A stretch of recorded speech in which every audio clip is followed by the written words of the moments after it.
Information is everywhere. Nature keeps on broadcasting it through signals. Ancient Indian scholars interpreted these signals with great reasoning and insights, and new knowledge prevailed.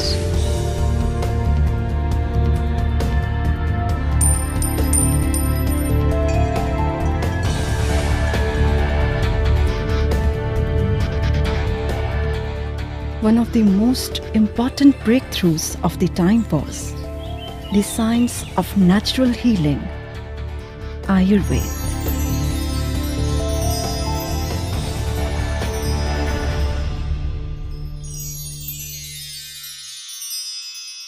Corroborated through the practices of centuries, Ayurveda established Panch Mahabhut Siddhant.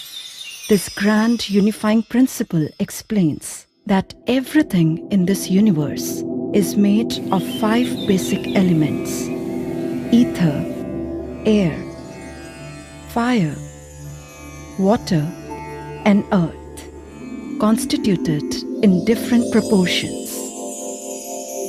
When combined in pairs, the Panch Mahabhut form Tridosha, or the 3 humors. Based on this Panch Mahabhut and Tridosha, the Prakriti of an individual evolves.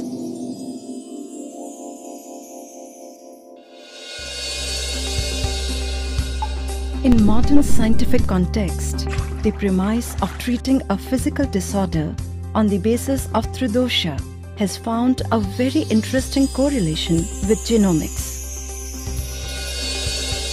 In a recent research, it has been found that EGLN1 genetic variations correlates with phenotypic classification between Pitta and Kapha, and have been linked to high altitude adaptations and thrombotic outcomes in hypoxia, as has been described in the ancient text of Charak Samhita. The study suggests that the phenotypic classification of India's traditional medicine, Prakriti, has a genetic base. We thought that the principles of Ayurveda, which allows us to stratify individuals, could be integrated with the state-of-art genomic methods to identify predictive markers which would be useful for early interventions, as well as allow us to manage the diseases in a customized manner.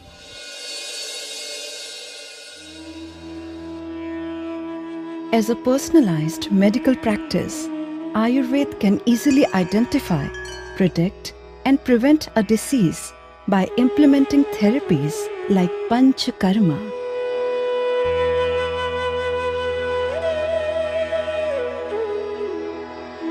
The therapy believes in finding the root cause of the problem and corrects the imbalance of mind, body, and emotions.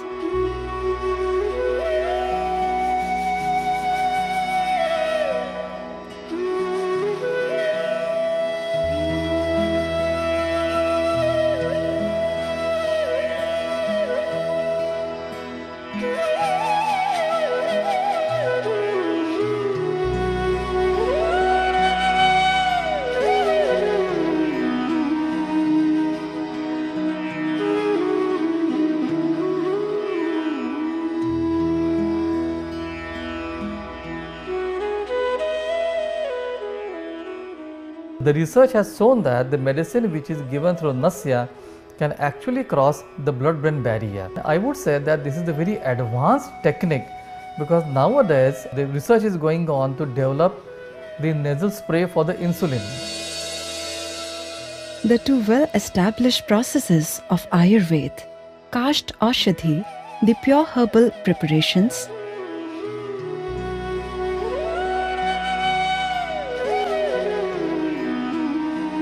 and Rasa Aushadhis, the herbal biomineral metallic preparations, have stood the test of time. Today, Ayurveda is standardizing its extraordinary rich knowledge of medical herbs to illustrate their quality, safety, and efficacy in curing ailments. Bahukalpam, Bahugunam, Sampannam, Yogyam, Aushadam.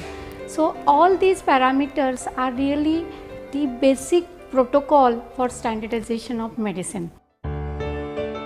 Even after so much of skepticism, Ayurvedic formulations like Bhasma and Rasa Sindoor have proved their effectiveness to modern science. A study carried out in Bhabha Atomic Research Center and Raja Ramana Center for Advanced Technology came out with the conclusion.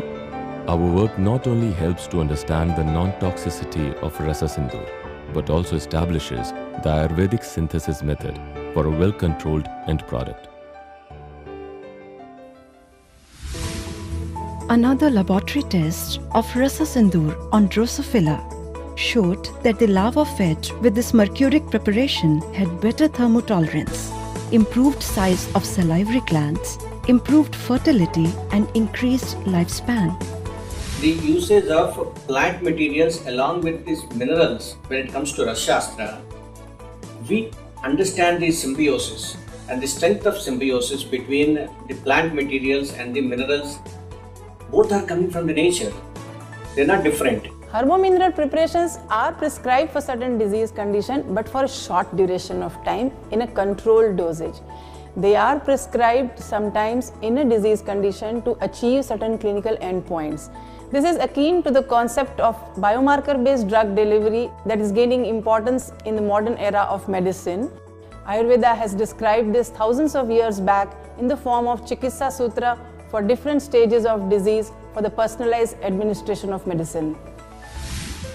One of the most important medical discoveries in the 21st century is the role of the microbiome on health and diseases. This is particularly true of the population of the bacteria inhibiting the human digestive system. While we are bringing to comprehend the consequences of the microbiome on the development of a myriad of conditions such as diabetes, heart disease, obesity, etc. Ayurveda understood this relationship between digestive health and diseases and therefore emphasized the gut as the key to longevity, vitality, and mental well-being centuries ago. Today we have learned that gut bacteria actually controls diabetes, cardiovascular disease. And this is measurable from your stool test by genomic measurement. Today's understanding of genomics and yesteryears of understanding of Ayurveda has a place to come and converge. Ayurveda talks about Agni, and Agni is related to health and health is related to happiness.